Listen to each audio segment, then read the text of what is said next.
공시지가 이야기 나왔는데 재산세 인하 요걸 가지고 버틸 것이다 이런 식으로 이야기가 나올 수도 있고, 그 다음에 뭐 생각보다 뭐 정책이 안 강한 것처럼 이야기 나오고 있지만 사실상 공시지가 굉장히 세죠. 반대로 일부 언론에서는 이것을 굉장히 과장까지는 아니더라도 공산주의 이야기하면서 사유재산 걷는다, 왜 너무 이렇게 세금 걷어먹으려고 집값 올리고 공시지가 올리고 하는 거 아니냐, 일부엔 이런 얘기도 있고, 아예 일부에는 공시지가를 올렸으니까 집값 방어선이 될 것이다, 말도 안 되는 이야기들 하고 있는데, 결국 중요한 건 뭐예요? 사실상 외국 대부분의 나라는 부동산에 대한 세금을 뭘로 매겨요? 시세로 매기죠. 시세로. 공시지가 이런 거 없죠. 공시가격 이런 거 없죠. 감면해주는 거다. 우리나라만은 아니지만 그걸 가지고 이제 와서 정상화 시키겠다고 하니까 불만 터지는 게 이상한 거죠. 공시가격만 올려도 세금 폭탄이 될 것이다 라는 거는 시세만큼 세금을 받게 되면은 엄청난 세금 폭탄이 되면서 유지가 안 된다는 얘기고, 그렇다면은 유지가 안 되는 가격까지 거품이 너무 많이 꼈다는 이야기죠. 결국에는 이 공시가격도 언젠가는 폐지하고 시세에 맞게 가야 되죠. 그래서 이번에 공시가격 폭등, 공시가격 현실화율을 올린다. 어떤 문제들이 생길지 봅시다. 10년 내 90%. 사실상 10년 내 90%는 오히려 처음에 나왔던 안이랑 좀 달라진 거죠. 그 전주에는 90%까지 거의 올린다는 식으로 이야기를 했었는데, 고가주택의 경우. 그런데 지금 단계적으로 올라가죠. 25년에 90%. 15억 이상. 그러니까 요걸 보고서 뭐라 그래요? 어떤 미친 인간들은 오히려 더 여유가 생겼다, 더 천천히 올리게 되는 거다, 여유가 생겼으니까 집값 더 오를 거다. 미친 인간들이죠. 세금 부담은 되지만 생각보다 천천히 오르니까 세금 부담이 안 된다, 뭐 이런 얘기 하는 건가요? 자, 그래서 이야기하면은 공동주택, 단독주택 전체 해가지고 이런 식으로 만들 것이다. 언제까지? 최소 공동주택은 30년, 단독주택은 35년, 그리고 28년까지 만들 것이다. 보통 이게 유력 검토 아니다 라는 거죠. 근데 또 여기서 또 그런 얘기도 해요. 아니, 공동주택은 이미 높은데 왜 같은 시세더라도 단독주택의 세금이 훨씬 더 적다, 왜 차별하냐. 아니, 단독주택 현실화율 안 된 거는 오히려 이번 정부 와서 현실화율을 맞췄지, 현실화율 안 됐던 거는 그 이전부터 한참 전부터 했어요. 오히려 공동주택 현실화율 많이 높아졌나요? 이번 정부 때? 몇 퍼센트 올랐어요? 현실화율? 1%포인트 올랐어요. 단독주택은 엄청나게 올렸고, 엄청나게 올렸는데도 그 괴리가 워낙 심했던 거죠. 근데 이거를 차별 대우라고 하면은 자살골 넣는 거죠. 그러니까 공시가격 현실화율 나오니까 뭐라 그래요? 1주택 보유세 늘어난다. 근데 제가 이야기하지만 고가주택하고 다주택을 눌러야 된다. 고가주택을 누르는 이유는 뭐예요? 시세를 선도하기 때문이죠. 그래서 KB에서 선도 50 아파트 지수 뭐 이런 거 이야기 나오잖아요. 선도 50 아파트가 뭐예요? 근처 시세를 선도하는 50개의 아파트를 말하는 거잖아요. 그 아파트들이 대부분 어떻다? 해당 지역에서 가장 고가 혹은 가장은 아니더라도 상당한 고가를 가지고 있는 아파트들이다. 보통 뭐 중개무지개는 그렇다 치더라도 레미안 대치팰리스나 마레프 같은 경우는 선도 50 아파트에 들어가는 아파트들이죠. 그 다음에 다주택자를 눌러야 되는 이유는 뭐예요? 공급이 나오도록 하게 만드는 이유죠. 사실상 주택을 보급하면은 실수요한테도 돌아가고, 가끔가다 뭐 다주택자들이 임대주택을 내기 때문에 다주택자들이 핍박하면 안 된다 뭐 이런 이야기 하는데, 너무 많이 가져왔다. 10년간 신규 주택의 51%를 가져갔으면 너무 많이 가져온 거죠. 이것 때문에 사실 공급 부족이지 아파트 공급이 부족해요? 21년 내년에 부족해요? 내년에 부족한 건 왜 부족한 거예요? 17년, 18년, 19년, 20년보다 부족하다는 거죠. 그 전에 어땠어요? 10년, 11년, 12년, 13년 이때에 비해서 21년이 심각하게 부족하냐? 그렇지 않아요. 이때가 무지하게 많이 나왔던 거죠. 왜? 14년에 재건축 연한 완화하면서 40년이었는데 30년으로 연한 완화됐죠. 그러면 30에서 40년 되는 아파트들이 무더기로 인허가를 했다. 무더기로 인허가를 하면서 그게 지금 공급으로 나온다. 그러면은 공급 과잉이 됐어야 되는 거 아닌가요? 근데 문제는 그때부터 인허가가 이어지기 때문에 17년, 18년, 19년, 20년에 엄청나게 많은 멸실이 나왔다. 특히 17년, 18년에. 그러니까 공급을 많이 하면 뭐예요? 멸실이 그만큼 나는데. 그러니까 멸실 많이 나니까 공급 부족 이야기 하는 거죠. 그리고 아파트 공급이 주택 멸실보다 많아지기 시작한 19년부터 가격이 나타나기 시작했죠. 21년에 공급이 부족해요? 멸실 없애버리면은 충분히 공급이 그 이상이다. 거기다 다주택 공급까지 쏟아내게 되면은 가격 안정화는 기본이죠. 가격 정상화는 따라올 것이죠. 문제는 다주택들이 버티냐 못 버티냐 이건데, 못 버티게 할 만큼 강하게 때렸잖아요. 고가주택 6억은 고가주택 아니죠. 얼마나 들어요? 1주택이라고 굳이 강조하는 이유가 있죠.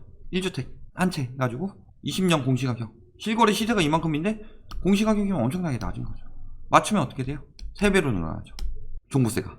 그래서 보유세는 거의 뭐 2배 가까이 늘어나더라. 그 다음에 뭐 마레프 같은 경우도 이만큼에서 재산세 2배, 종부세는 엄청나게 늘어나죠. 그런데 실질적으로 6억짜리 아파트는 생각보다 한 몇십만원 정도 늘어나는 거죠. 얼마 늘어났어요? 30만원도 안 늘어났죠. 월로 따지면 얼마예요? 3만원도 안 돼요. 이거 가지고 재산세 폭탄이 나는 거예요. 2주택 같은 경우는 더 심각해지죠. 2,900만원에서 1억까지 오른다. 1억 1,000만원까지. 음마랑 마레프. 다주택이 훨씬 더 심각하다라는 거죠. 그러니까 1주택 재산세 한 월 3만원 정도 오르는 거는 재산세 폭탄하면서 다주택자들 보유세 오르는 거는 버틸 것이다. 수요가 그만큼 있으니까 버틸 것이다. 더 올릴 수 있을 것이다. 산수 못하죠. 7, 8천 올라가는 거는 얼마 안 오르는 거고 한 30만원 오르는 거는 폭탄이고. 그러니까 제가 자꾸 언론을 까는 거예요. 1주택, 다주택 같이 비교하는 언론이 별로 없더라. 1주택 폭탄하면서 거기에 다주택 얘기 안 넣어요. 다주택 버틸만 하다 하면서 1주택은 재산세가 더 거의 안 올라간다. 이런 얘기 안 넣어요. 끄떡없다고 하죠. 근데 뭐라 그래요? 01624. 매매가에 반영이 되기 때문에 세금이 매매가에 반영하지 않으면 거주 이전이 어렵기에 뭐 세금을 올리면 매매가에 반영이 돼서 더 오를 것이다. 말도 안 되는 소리를 하고 있죠. 경제에 대해서 기억자는 않아요. 지금 유동성이 거의 돌지 않고 있고 대출 규제는 더욱 강하게 들어가고 있고 은행에서 더 자금 확보하고 있죠. 대출 더 안 내주려고 하고 있죠. 그리고 뭐 강남 대장주 두세 채 가진 사람은 극소수. 매매가를 떨어뜨릴 만큼의 물량이 풀리지 않을 것. 이런 식으로 이야기하고 있죠. 당연히 극소수죠. 근데 문제는 강남 대장주가 아니더라도 보통 한 여러 채 산 사람들 보유세 부담이 안 될까요? 몇천만 원 오르는 거는 엄청난 부담이지만 몇백만 원 오르는 건 별로 부담도 아닌가요? 그 사람들도 대부분 영끌에서 투기한 투기꾼들이 많다. 뒤늦게 뛰어들었으니까. 뒤처지는 것 같으니까 빚까지 내서라도 해서 따라가야 되겠다. 이런 사람들 많으니까. 그 매물들이 풀린다는 거죠. 공시가격을 거품 가격에 맞춰 올리는 것이 현실화라는 거죠. 그렇죠.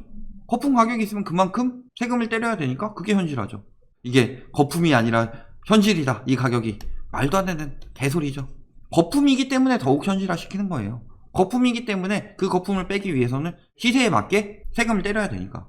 공시가가 올라가는데 어떻게 집값이 떨어지죠? 어떻게 떨어지긴요? 세금 부담돼서 떨어지지. 그러니까 공시가가 올랐으니까 집값 안 떨어진다. 말 같지도 않은 소리 하고 있죠. 공시가격보다 집값이 절대 안 떨어질 것 같나요? 그거는 여태까지 공시가격이 현실화율이 미친듯이 낮았기 때문이죠. 좌불안성 얘기 나오고 있죠. 매년 수백만 원씩 뛴다. 이런 게 핵심이죠. 이런 관계자 취재하는 언론이 얼마나 될까요? 매도 여부 다주택자 그러면서 올해는 죽어도 안 판다고 하는데 올해 가장 문제는 일단 법인 둘째 치고 장특공제 있죠. 장특공제인데 보유만 하고 거주를 안 했다.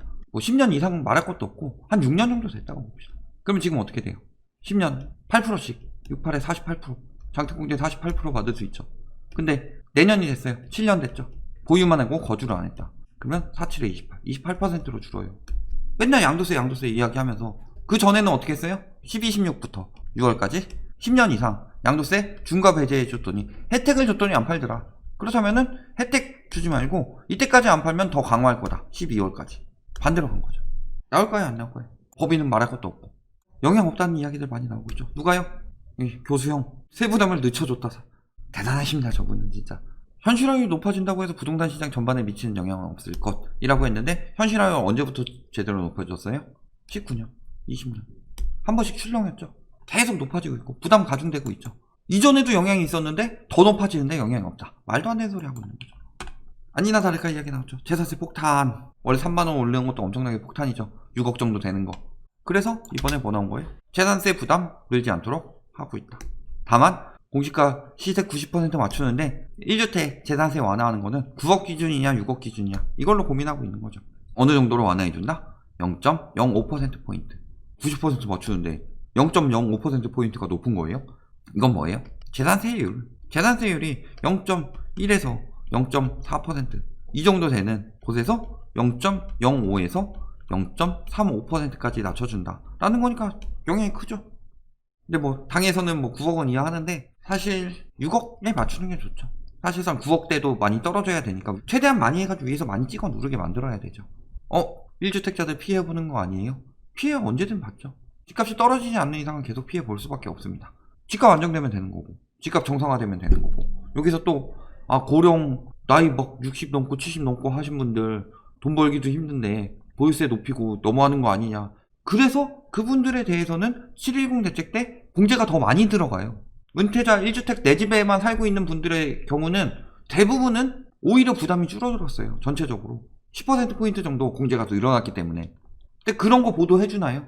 재산세 폭등, 은퇴한 사람들 어쩌나, 내 집 마련해가지고 그냥 살았을 뿐인데 죄인 됐다 막 이런 식으로 이야기하고 있죠. 왜 공제되는 부분이 강화됐다는 걸 강조를 안 해줘요, 언론에서. 이미 매물 증가하고 있어요. 서울 증가하고 있는 거 눈에 보이죠. 쭉 줄었다가 이만큼 오른 거 가지고 여기까지가 허위 매물 단속하겠다 이야기했고, 유예기간 1개월 준 거죠. 역시 경기도도 8월에 한번 이야기 나오고, 그 다음에 9월 중순에 했고, 그 뒤에 늘었다가 지금 뭐 줄었다 하면서 조금 유지되고 있는데, 여기도 그런 상황이죠. 서울 같은 경우 이미 늘고 있고, 지금 집값 폭등한다는 세종 이야기 들어가고 한 번 더 나온 다음에 계속 늘고 있다.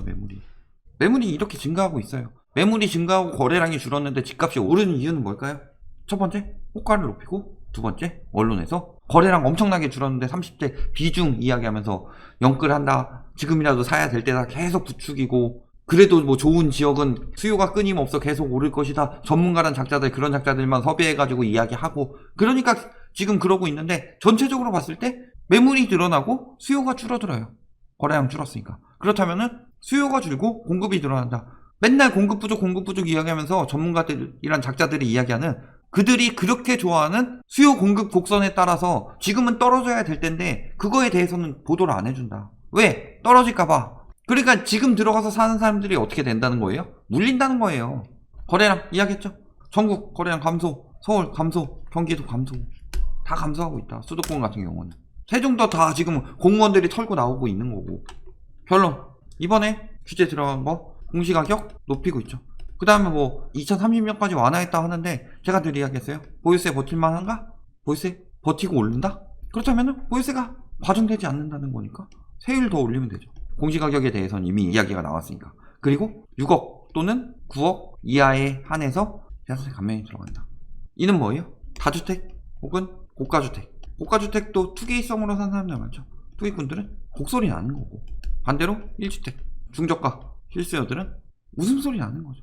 결국에는 요거 떨어지게 되면은, 실수요들은 어차피 가격 떨어지는 게 세금 부담이 적기 때문에 좋다고 그랬어요. 실수요로 장기적으로 산다, 혹은 그 동네에서 자꾸 이사 다닌다, 근처 다 오르면 어차피 양도세 많이 나오기 때문에 불편해요.